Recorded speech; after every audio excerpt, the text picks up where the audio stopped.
Hello dear students. See, आपला unit number 2 आहे diffraction of light. आता डिफ्रॅक्शन म्हणजे काय ते आपल्याला याच्यात बघायचं आहे.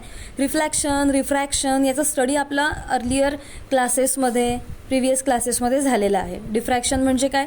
डिफ्रॅक्शनचं डेफिनेशन आपल्याला असं करू शकतो की just bending of light on the obstacle. एखादा ऑब्स्ट्रॅकल जर मध्ये आला लाईटच्या रेच्या, तर लाईटचं बेंडिंग तिथे होतं and it can change its path. तो हा त्याचा पाथ जो आहे तो चेंज होतो. That condition is non as the diffraction of light.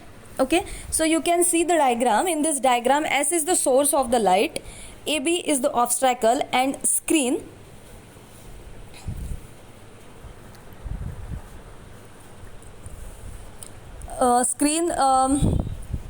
is given.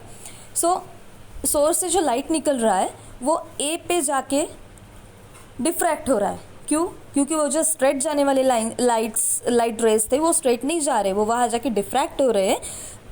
तो वहाँ जो हो रहा है हमारे को मिल रहा है diffraction. Okay, so when light rays are incident on a obstacle और an narrow slit. Narrow slit मतलब क्या? बहुत बारीक सा जो होल होता है उसको हम स्लिट बोल सकते हैं. स्लिट्स हमें प्रिपेयर करनी पड़ती है.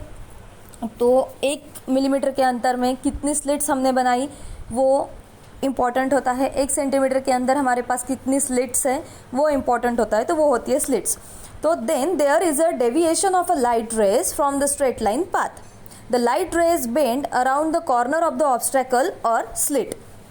वो जो light rays होते हैं वो bend हो जाते हैं obstacle के आजू बाजू में. There is a predicting in chromate of the light wave is a region of geometrical shadow. Okay, तो ये ज्योमेट्रिकल शैडो हमें कुछ इस तरह से मिल रही है जो हमें डायग्राम में दिख रही है. राइट, सो सोर्स, ऑब्स्ट्रैकल, स्क्रीन, ये सब हमने यहाँ डायग्राम में दिखाया है. जब भी कभी आप लोगों को डिफ्रैक्शन के बारे में बताना हो, you have to draw the diagram because it explains more than its definition. Okay, so bending of the light rays around the corner of an obstacle and they are spending in a geometrical shadow. Spreading in the geometrical shadow is known as as diffraction. तो ये हो गई हमारी diffraction की definition. The bending of the light rays in a corner of an obstacle. Obstacle K corner से अगर हमारी light rays bend हो रही है तो the spreading in the geometrical shadow is known as a diffraction. तो वो हो गया हमारा डिफ्रैक्शन. ओके, सो डिफ्रैक्शन के बारे में और भी कुछ हमें देखना है. Let S is the point source of a light. Source of a light है S. An opaque obstacle is placed between the source of the light and screen. Obstacle जो है हमने लाइट और स्क्रीन के बीच में रखा है. A is the sharp edge of the obstacle. A sharp edge होता है obstacle चा. The light rays above the A can easily pass to the screen. A च्या वरचे जे रेज आहेत ते इझिली पास होतात आहे स्क्रीनवर. While below A it while stop due to the obstacle. AB पण A च्या खालचे जे आहे, जे A वर पडणारे आहे पण खालचे आहे ते अडकत आहे A B मुळे. We know light rays travel in a straight line. Light rays travel in a straight line, we know that. So by geometry, the portion of an screen above the P must be bright. आता या P च्या वरचा जो portion होता तो bright असायला हवा होता, पण तसं होतं का? नाही होत. व्हाय? कारण तिथे डिफ्रॅक्शन होतं आणि काही जे सेकंडरी लाईट रेज आहे ते खालच्या जॉमेट्रिकल शॅडो रिजनमध्ये सुद्धा येतात. Okay, it means there must be geometrical shadow of an obstacle AB. Show a point P. The point P horizontal line through P shows the boundary between brightness and darkness. But this is not situation. असं पाहिजे होतं but he situation नाही आहे. आपल्याला जे पाहिजे होतं तसं मिळालेलं नाही आहे आता याच्यामध्ये. आता आपल्याला मिळालं काय आहे इथे? Let us see. It is observe that the region just below the P is not completely dark.